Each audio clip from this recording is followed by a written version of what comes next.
Welcome to the Long COVID podcast with me, Jackie Baxter. I am really excited to bring you today's episode. Please do check out the links in the show notes where you can find the podcast website, social media and support group, as well as a link to buy me a coffee if you are able. You should not rely on any medical information contained in this podcast and related materials in making medical, health-related or other decisions. Please do consult a doctor or other health professional. I love to hear from you. If you've got any suggestions or feedback or just want to say hey, then please do get in touch. I really hope you enjoy this episode, so here we go.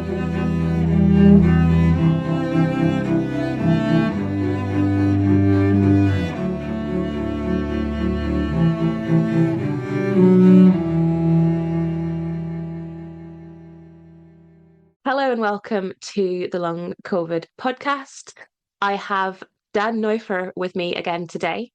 I'm delighted to have him back, and we are going to dive into the kind of aspects of how to move forward with recovery, whether that is forward from somewhere where you're at or whether it's forward out of recovery at the end and kind of what happens beyond that, because I feel like this is kind of not really talked about. So in hindsight, having gone through and tidied this episode up, there are some things that come up that could maybe be a little affronting at first. I urge you to bear with us because this conversation kind of unravels as it goes through.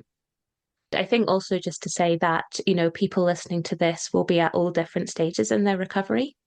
I think a lot of the themes are relevant to all contexts. So even if it appears maybe not at first listen, to maybe pop it into the context that you're at. Backtracking a little bit, very warm welcome to the podcast, Dan. It's lovely to have you back. Oh, thank you, Jackie. It's my pleasure. So we have recorded a previous episode back, was almost exactly a year ago.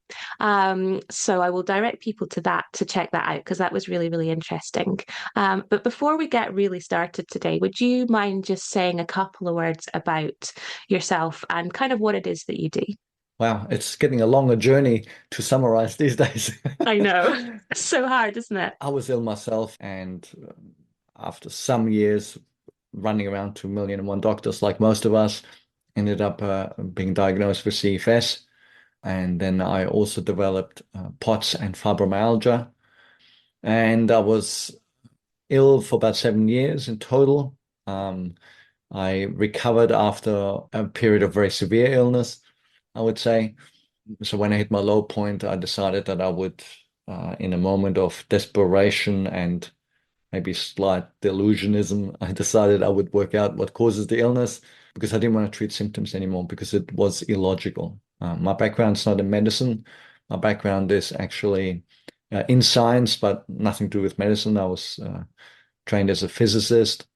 And then I did a lot of reading, researching, and I came up with a hypothesis for the cause of the illness, published a book. I then did a whole lot of advocacy work. I helped people sort of in my private time. At the time that was all pro bono, people reaching out to me over the internet and all that kind of thing. And then my book was discovered by some researchers, the top researchers in the world, basically. And they said they agreed with my hypothesis and they decided to write the foreword for my book. And I had calls by people for more help. I was the first one to sort of start all these recovery interviews. There wasn't any such thing. And so I had been focused on that because I didn't know that recovery was possible. I never met anyone that recovered. Mind you, I had never really met many people that had the illness. I was kind of in my own little cave. But then after I recovered, I met heaps of people everywhere, like literally in the street, at school, for my kids, and wherever I went. So I started recording the recovery interviews, and then eventually, because people kept asking me, I created the ANS Rewire recovery program, which is an online education program. And that's now being used in over 60 or over 70 countries around the world. So there's many professionals, healthcare professionals, referring to the program. We have a very skewed number of doctors, medical researchers, and psychologists in the program. That makes me think that maybe some of my education is too technical. I don't know, but it seems to resonate with them in particular. But look, I mean, education program, we might think, oh, why are we talking about an education program? And the answer is because we don't have a cure for this illness. And so the whole first issue is really for people, how can people recover, if there's no cure?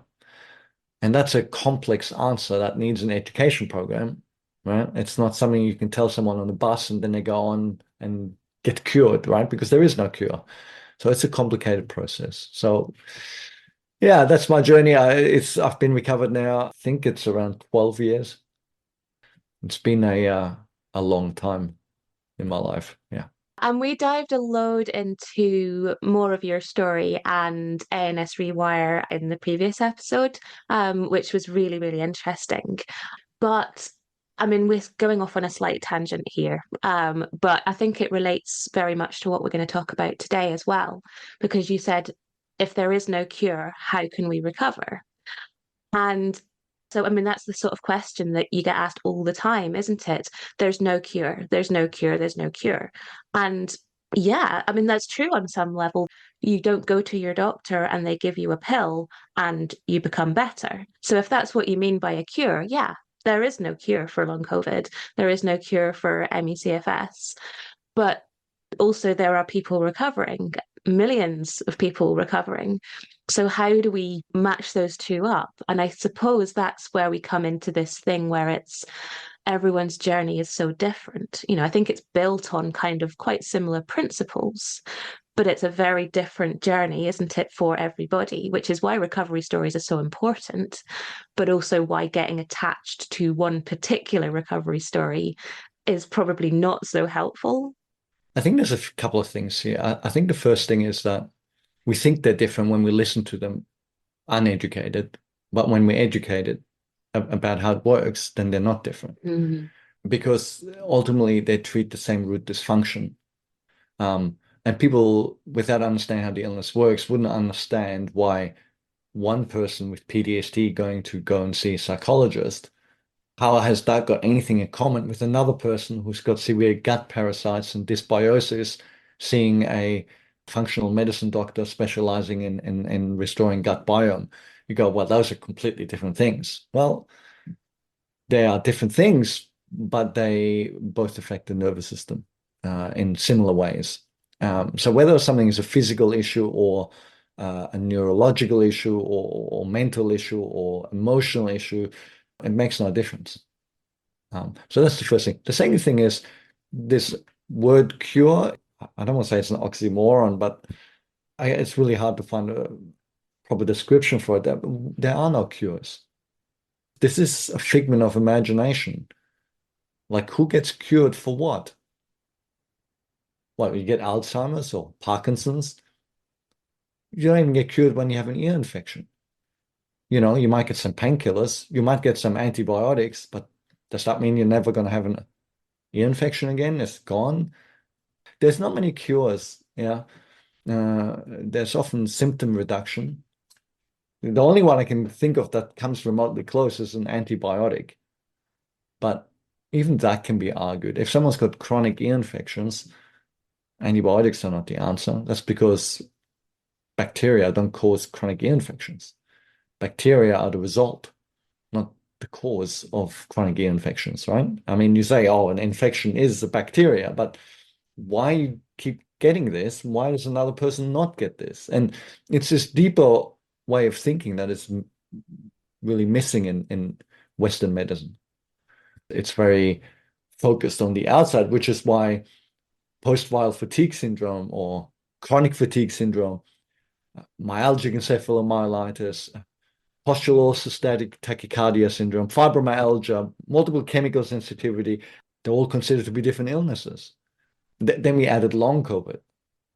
It's really about thinking about things a little bit more deeply than just what's happening on the surface. I suppose it kind of comes back to the underlying what's going on underneath, which is different for everybody because everybody their environment, their body, all of these things are different because everybody's a different person. But at the same time, there are so many similarities in what a body needs. So it's kind of working out what that is specifically for your situation, kind of based on what we kind of understand about the body and the nervous system as a whole, I suppose.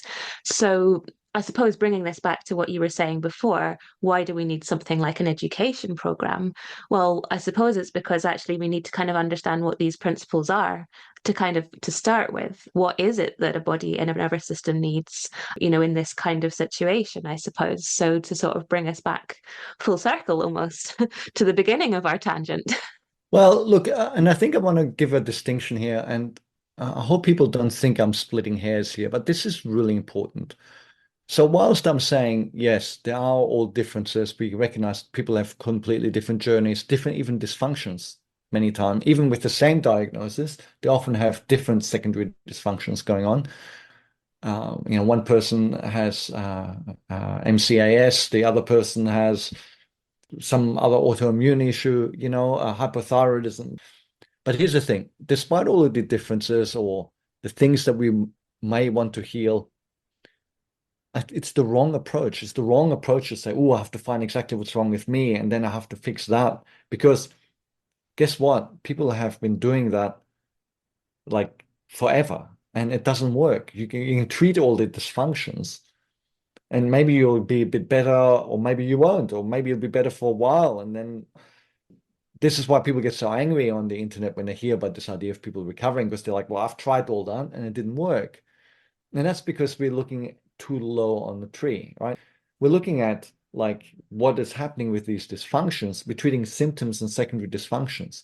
What I'm saying is that every patient who has post-viral fatigue syndrome, CFS, POTS, MCS, fibromyalgia, they might have completely different symptoms. One has pain, one has, cardiac issues, and one has fatigue, and a whole bunch of other stuff, as we know, IBS, right? That's considered another illness. That's different, right? But I'm saying, no, they all have the same root underlying mechanism. And that root underlying mechanism is a dysfunction of the autonomic nervous system. And the reason why it looks so messy is because the autonomic nervous system takes care of everything. So yes, it takes care of your digestion, but it also takes care of your heartbeat and your energy and your metabolism. And this is why we get the variation in symptoms. But the problem is the same. Yes. It's just the way that problem is expressing itself varies between people. So in a way, I'm trying to, when I educate people, my first and foremost objective is the only reason I wrote the book wasn't to tell people the million and one things they can be doing to make themselves better, because we've all tried that without success. Instead, I'm trying to focus them to say, hang on a sec, you need to understand why this is happening, the context of what you're doing. Yes. I mean, I still seek for people to reconnect with healthcare professionals, not to fix the problems, but simply to address them in the context of the overall recovery plan, right? And people will say, oh, I tried that, it didn't work. Well, you tried it in isolation, but did you try it in combination with all the other strategies, all the physical strategies, all the diet strategies, all the brain training strategies? Yes. And so this is very, very important. Now, obviously, COVID's come along, and given the nature of COVID, things can be different. I think there's been a lot of people who basically experience post-viral fatigue syndrome, and then it's called long COVID, whatever that means. I don't think it's right to lump everyone together. Okay. So I've had many people recover with what they were diagnosed as long COVID. I mean, if they hadn't been diagnosed with long COVID, in the past, they would have just been told they had post-viral fatigue syndrome or CFS. But that is not the same as a person who had COVID and who's got drastic lung damage or organ damage, or who gets purple toes, right? There's something else going on there. Yeah. Now, I'm not saying that they can't recover. In many cases, I think people who have some of these other issues also have post-viral fatigue syndrome, right? And so their recovery might look a little bit different, but it's not like, oh, I've got to look for this one magic thing here to fix everything. It is a process. And if people have some of these other dysfunctions, which I've also seen, you know, I spoke to one girl where she was quite young, but she had bad damage from COVID. She had the original Wuhan version, and the doctors in England, I think, want to remove half her lung afterwards. Yeah. You know, she still recovered from post-viral fatigue syndrome. And yes, she also recovered from her lung issues to the point that she feels fine, but things get more complicated with the long COVID side of things. And it's important not to conflate and make everything sound like it's all the same and we have one answer for every problem in the world, right? But all I'm saying is that, and then we spoke about this at length last time, like what does long COVID have to do? And I would encourage anyone listening to this to listen to that episode, because I think this is an important distinction. But in essence, what I'm saying is if you qualify for post-viral fatigue syndrome, then seeking to normalize ANS dysfunction is probably going to be a helpful step in the right direction. Yeah, and it's coming back to what we can do as well. So I found the first thing that helped, which for me was breathing, which then allowed me to see a little bit of improvement. And I could then kind of see a bit more of what else was going on. Because to start with, there was just so much. It was kind of everything was chaos. I had no idea what was going on. So I suppose that brings us quite nicely onto that kind of first topic of we've got the kind of coming out of illness and sort of reaching the pinnacle of recovery. But maybe before we dive too much into that, the kind of, okay, I found a thing, whatever it was. For me, it was breathing. For someone else, it might be acupuncture or improving their hydration or, whatever that is. And they see a little bit of improvement and great, a bit of improvement, that's good. But, you're sitting on this kind of like improvement and what do you do next? It's kind of like you sort of don't want to go off your little island because you might make it worse. But also, that you're not all the way there. So, whatever it is that you found isn't the answer. It might be part of the answer, it's only a bit of it. So, how do we approach that kind of moving into the next phase of our recovery? Because I think it can be really difficult. You can feel a bit stuck at various points in this. Well, look, I mean, I spoke about this at some length recently in an interview with Raylan Agel on her YouTube channel. And I mean, I don't want to sound like a broken record, and I apologize for doing so, but different people are wired differently. Some people are very instinctual, and when that works out, fantastic. I'm sort of a very logical, scientific thinking kind of person, and I suppose I was also, like many of the people listening, deeply, deeply, deeply jaded during my years of illness. Like to the point where I was almost militant. Like I'm like, I don't want to try something unless you can 100% prove to me this is 100% a cure and will work for everyone. Otherwise, and there is no such thing, so don't waste my time, right? Because you try everything and nothing works.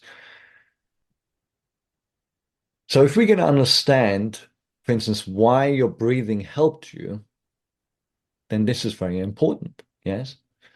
Now, when you were doing your breathing, you weren't really addressing a secondary dysfunction. You were addressing the primary dysfunction directly, the ANS dysfunction, because you're training your nervous system to function normally. The breath is a direct connection to the autonomic nervous system.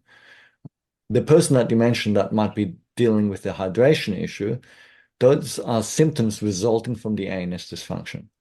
So when the ANS dysfunctions, you end up having incorrect amounts of mineral corticoids. These are hormones coming out of your adrenal glands, and this can mess up your minerals, and suddenly hydration becomes a big problem.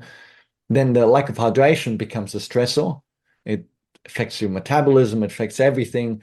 You're more likely to trigger your autonomic nervous system, and you're round and round you go, right? Now, by you addressing your minerals, your hydration, you feel a bit better. Your symptoms are getting a little bit better. Your nervous system gets triggered less and may also start going in the right direction. You're not directly training the brain, but you might be indirectly training your brain. You might be doing brain training without knowing it. It depends on what kind of mind behaviors you engage in as a result of fixing your hydration.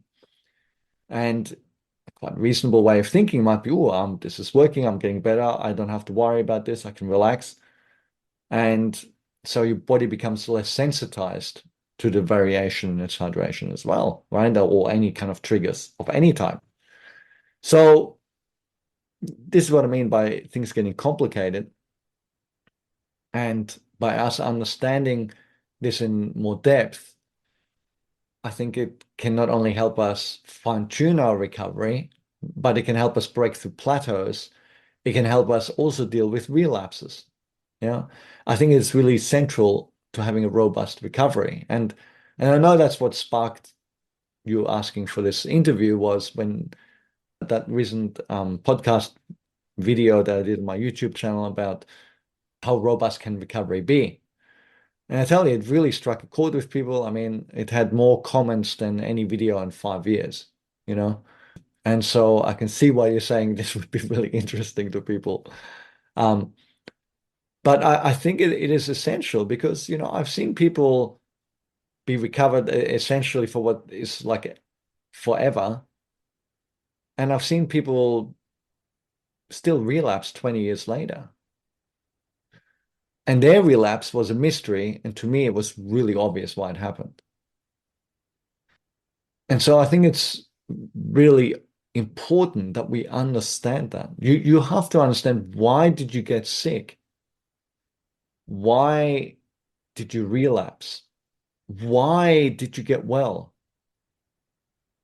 I've met so many recovered people who didn't really know why they got well. They didn't even want to talk about it, let alone do an interview, because they were like, oh, I went to the functional medicine, oh, we did this and I did that. And they kind of got better and they don't really know how. And they're kind of afraid that talking about it might bring it back. You know what I mean? Like they're going to be struck down by lightning or something.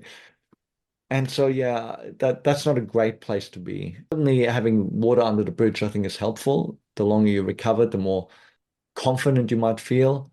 But I think it's still important to understand, to be able to answer those questions. The ANS Rewire program attempts to do that, but it doesn't achieve it for everyone, right? And that's quite interesting. I mean, there is a lot of information, to be fair, but sometimes things are not clear. But sometimes it's totally obvious to me when I speak with people and they haven't got a clue, even though they've been through the program. So, the thing is, nothing is easy when we're sick. Nothing's easy when we're sick. And all I can say is do your best and get help where you can, get perspectives from people around you. But education, I think, is central. Yeah. We'll be right back. I'm interrupting myself for a second to tell you about long COVID breathing. The fabulous Vicky Jones and I have teamed up to bring you long COVID breathing.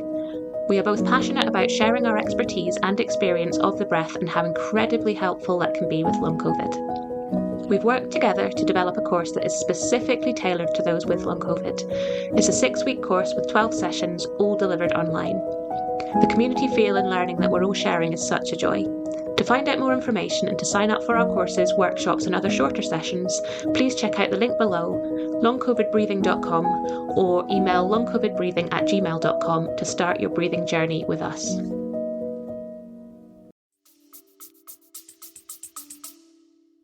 I mean, it's really interesting what you were just saying about understanding what came before in order to kind of understand, well, what is going to help you recover and beyond. I'm talking now from having been recovered for a little over a year, and it's been a very strange year. It's been an amazing year, but it's been very, very strange.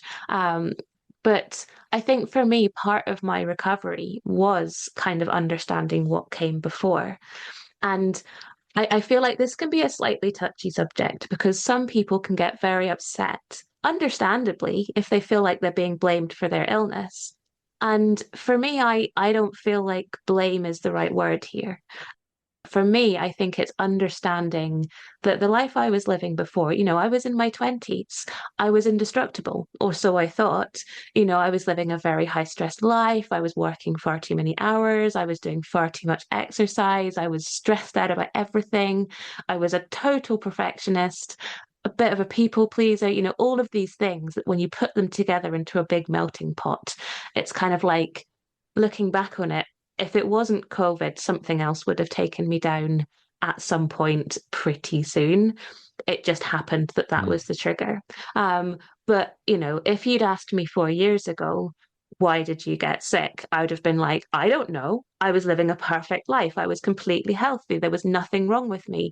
This came totally out of the blue. And, it took me a while to kind of come to terms with the fact that actually it wasn't that I brought it on myself or asked for it. If I'd known better, I would have done better. But kind of understanding some of those patterns and some of those things that may have contributed to that illness kind of helped me to build my recovery on a slightly better foundation and then live a better life afterwards. So I suppose it's kind of understanding, everyone's situation is going to be slightly different because not everybody's life before COVID was exactly the same as me. But how can we kind of piece that together in a way that is non-judgmental? Because I feel like non-judgmental is a really important word here, I think, isn't Yeah, look, I'm a bit of a nerd. You it? can probably see that with how I look at things. And, I think my first video was, all about what causes, people to have predispositions. And I talked about different nuclei in the brain and all this kind of stuff. And, I'm talking about the locus coeruleus and all this kind of stuff. And then I talked to people who'd recovered, right? Just on their own, they did some stuff, they got better. And they were like, oh, it was a spiritual journey. And I'm like, I mean, rolling the eyes doesn't cover it. And that was coming from a place of ignorance, I guess, because it wasn't how I recovered, and I didn't feel like I got a great lesson out of my recovery and my years of illness. To me, that was just a waste of life, and it was suffering and it was awful. But of course, 10 years of studying hundreds and hundreds and hundreds, and I don't know how many people, I've learned a lot, and I've now understand what they were talking about. So the first step, it has to be self-compassion. Self-blame has no thing. Let's say you were at fault, because some people might have behaved in a way, not like you, where you just go, well, you can say all kinds of reasons why you might have behaved like that. It's not your fault, right? But there might be some people where you really could say, you were asking for something, that's crazy. There might be some people who really put themselves into excessive stress, right? But even there, we have to show compassion. No, nobody does anything with the, intent of then having to suffer. That makes no sense. We all kind of do the best we can at the time on the understanding that we have. Yeah. Of course, I could look at my journey and say, oh, that was stupid and this was silly and what did I do that for? But yeah, I don't know. I did the best that I could as a 29-year-old. Yeah. And so that is very, very important. When I talk about understanding the reasons, like in 99 point, I don't know, 9 or point 5, or I don't know, I can't really give you an accurate number here, but something like that, we can tie it back to some way where a person can seek to take some responsibility. And that responsibility is not a blame responsibility like it was their fault, but we're seeking its empowerment. Let's say you go out to dinner with some friends, and then after dinner, on the way home, you get attacked and you get beaten so badly, like within an inch of your life. That's not your fault, right? I mean, you didn't beat yourself up. And so we can say, oh, that's terrible, or you're a victim of crime, and blah, blah, blah, blah. This is all true. Of course, we shouldn't say, well, it was your fault, right? Because that would be, I mean, what an awful, horrific thing to say to someone, right?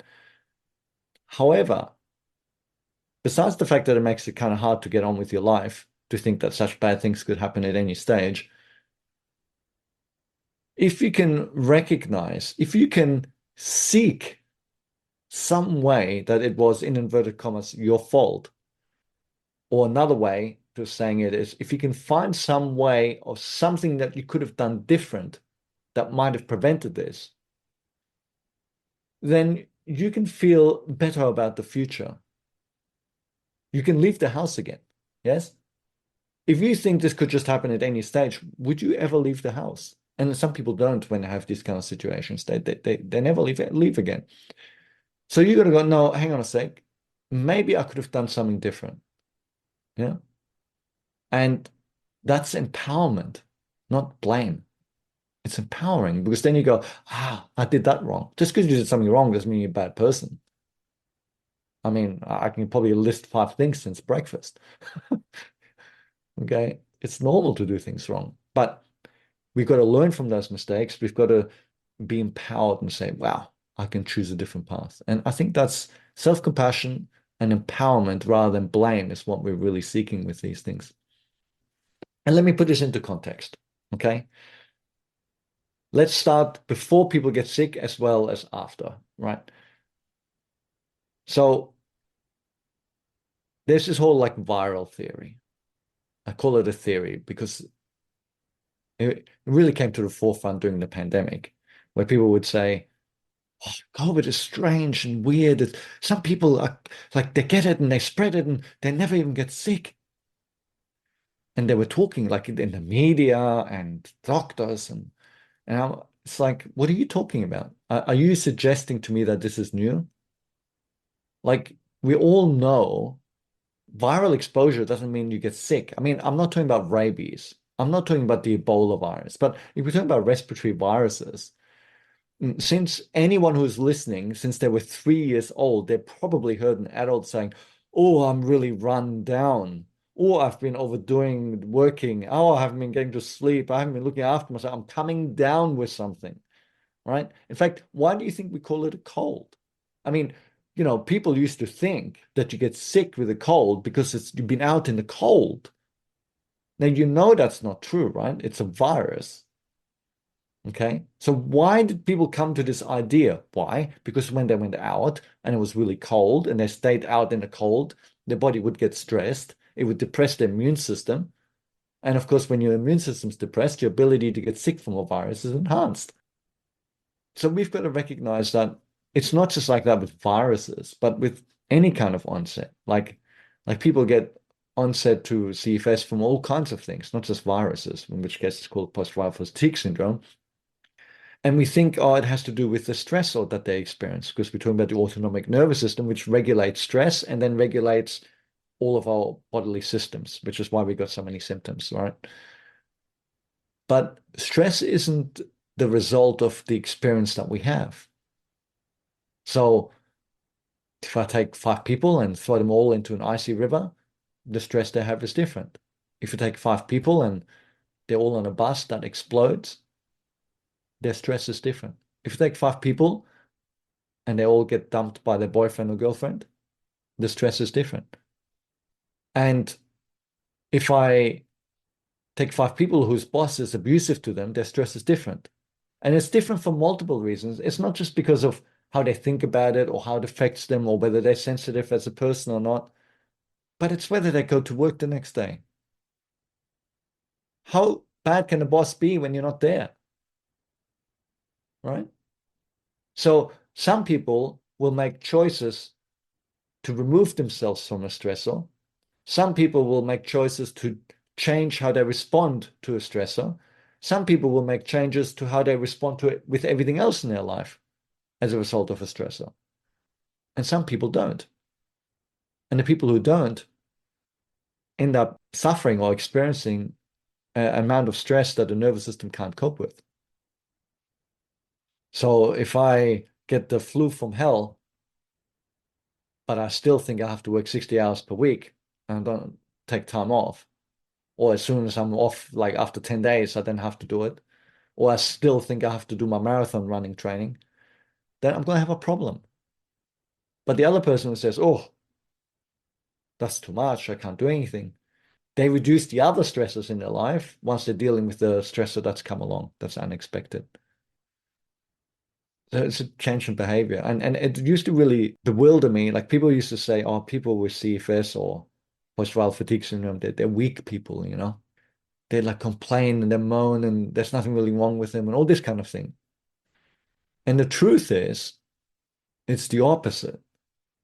I just wish it for them that they were weaker. If they were weaker, they would have gone, oh, it's too much. I can't turn up to work. I can't deal with a nasty boss. I can't go and help the kids get to school because I've got a headache and I can't, you know, those people don't get dysautonomia, right? Because it all gets way too much for them. Yeah. They bail out straight away. But all the tough nuts, on the other hand, who can absorb a crazy, inordinate amount of blows, they can absorb more than is possible. And they don't even know they're doing it. If you go and ask them, you say, oh, how's things? You go, oh, not too bad. If I took another person, put them in their head and had them experience, they'd be like, oh, this is crazy. This is an insane amount of stress. But they're like, oh. And often has to do with childhood. How did they grow up? What kind of an environment? Yeah. They kind of, they minimize what some other people would say, this is insane and intolerable. They just go, oh, it's not a big deal. It's nothing compared to how I was when I was blah, blah, blah, blah, blah. It's so interesting, isn't it? Because the me of now, looking back at the life that I was living before and the life that I had lived all my life, really, is now thinking, how did I do all of that? That was insane. Whereas now I have boundaries. I say no to things, and I'm still working on the whole perfection thing, but I see it in a way that I didn't before. But yeah, it's that you just take things on without really being aware that you're doing them because that's what you've always done. And because it's what you've always done, you don't realize that it's a problem until suddenly it is. We'll be right back. Hey there, I'm just jumping in for a second to see if you're enjoying this episode. If you're finding it useful, maybe you would consider sharing it somewhere, a friend, a group, or even on your Twitter feed. If everyone was able to share just once, we'd be able to get this information out to even more people who really, really need it. So please consider sharing somewhere if you possibly can. I hope you enjoy the episode, and thank you so much.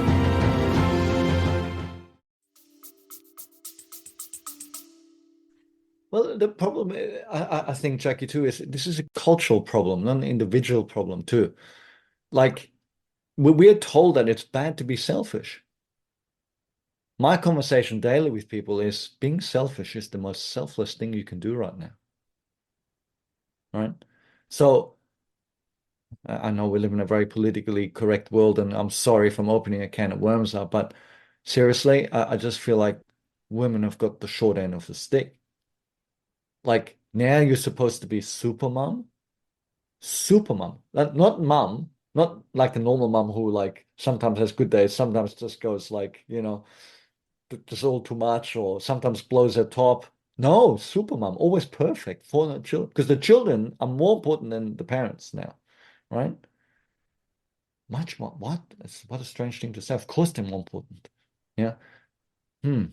I thought everybody had some value in the world. Everyone was important. Everyone had the right to enjoy their lives. No, no. Children are more important. Supermom. And then, of course, supermom's not enough, let alone too much, right? You have to be super career woman as well, right? And then maybe a super wife and super daughter. And are you kidding me? Like, how is this supposed to work? Yeah. I just think we have some real problems with our society. I think it's uh, and other issues too. Our society these days thinks everything should be good, everything should be fair. Everything should be fair. I mean, ideally, yes, that sounds nice. But if we spoke to our great grandfathers about that, they would just giggle and shake their heads. Safe and fair. How many people felt safe and fair during World War II? Is that fair and safe in World War II? What about World War One? What about all the other wars in the 1,000 years preceding that, and all the pandemics and famines? You expected someone to come and raid your village even 1,000 years ago. It wasn't fair. And there's nothing wrong with aspiring to things being good in the world, but when we have an expectation, um, we feel we are, deserving of that. It should happen, yes. Then when it doesn't happen like that, which is kind of what's happened on the whole planet, including the last 80 years in most of the world, maybe not England, Scotland, Australia, America, but the rest of the world still had famines, diseases, and wars. Yeah. And as soon as something now happens, because we haven't had the experience of things not being good, not being fair, not being right, then the amount of stress it causes people is inordinate. Whereas other people just go, oh well, whatever. That's just normal, part of life. That's what they did in the past. Yeah. I mean, if you look at the pandemic, by the time Delta came along, there was no real pandemic in Africa, right? I mean, of course, they had the virus circulating just the same as here, but there was no pandemic in inverted commas. You went to the market, people were no longer wearing masks. They were just acting normal. Yes, people were getting sick. Yes, some people were dying. But compared to, whatever else, compared to the Ebola outbreak, for instance, it wasn't so bad, right? In the West, we stopped everything. Yeah. Now, I'm not saying it's right or wrong, and I know people feel very passionate about such things. I'm just saying by us seeking to have a perfectly safe, a perfectly fair, perfectly good world, that's not reality. That's never how it's been. It's a wonderful thing to aspire to, but that's just not how it goes. We don't live a life in a petri dish like where we can control everything. Stuff happens,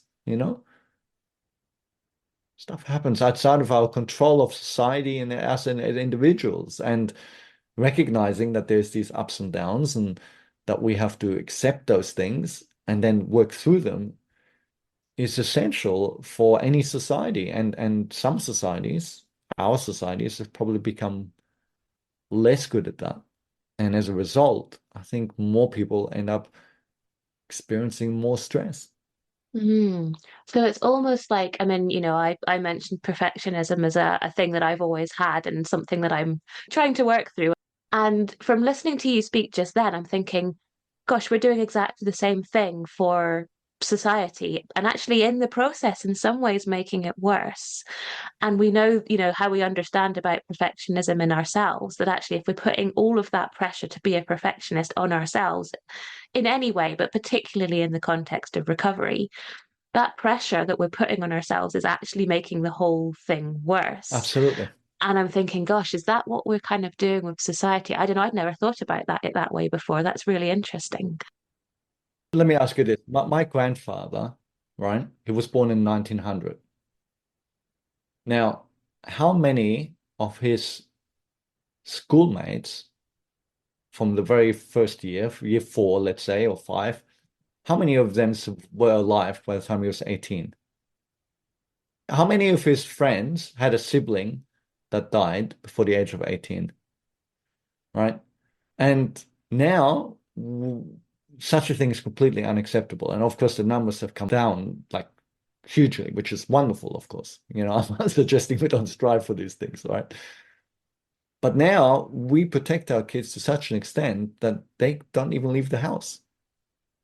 How many, I don't know, in much of the Western world, if I grab the average 15-year-old, how much time have they spent roaming the streets on their own? Now, certainly in some socioeconomic parts of our community, all the time, right? But in other parts, never. Are those kids more resilient or less resilient? I'm hoping that most people listening can recognize that those people might be less resilient, less capable, not more capable. And if your kids are less capable, they're less safe.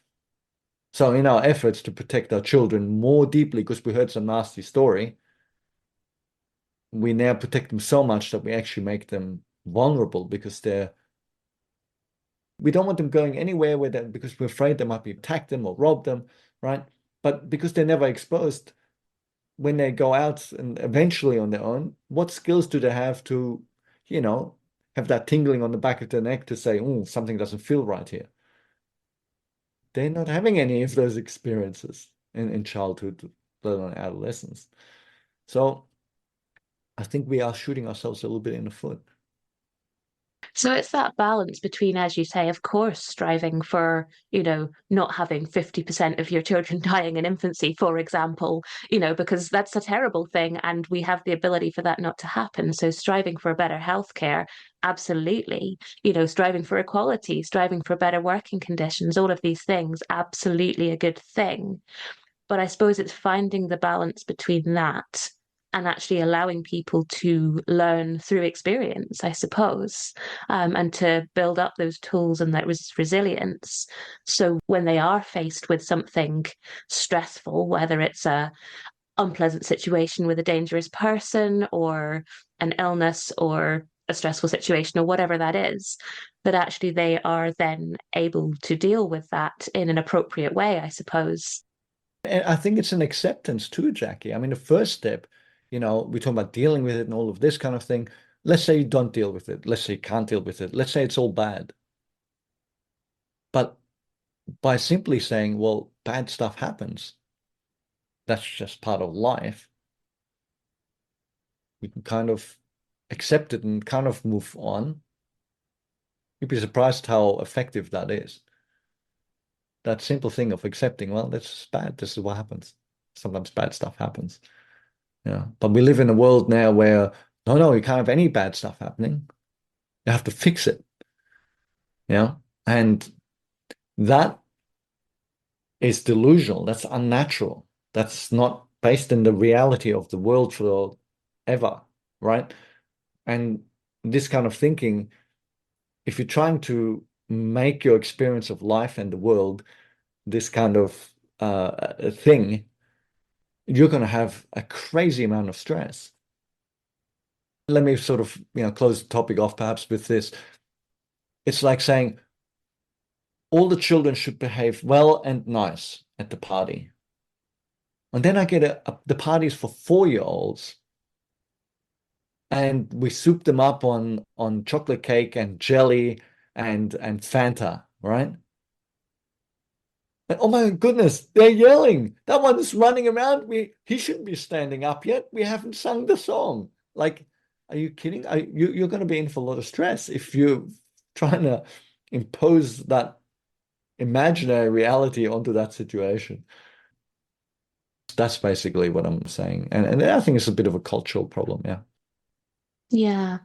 All right. So we're going to hit pause. Dan and I will be back next week with the continuation of this discussion. So I want to say a huge thank you to Dan for giving up his time and his wisdom today.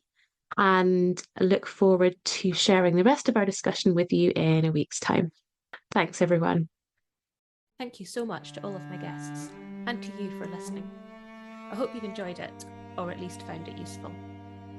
The Long COVID podcast is entirely self-produced and self-funded. I'm doing all of this myself. If you're able to, please go to buymeacoffee.com/longcovidpod to help me cover the costs of hosting the podcast. Please look out for the next episode of the Long COVID podcast. It's available on all the usual podcast hosting things.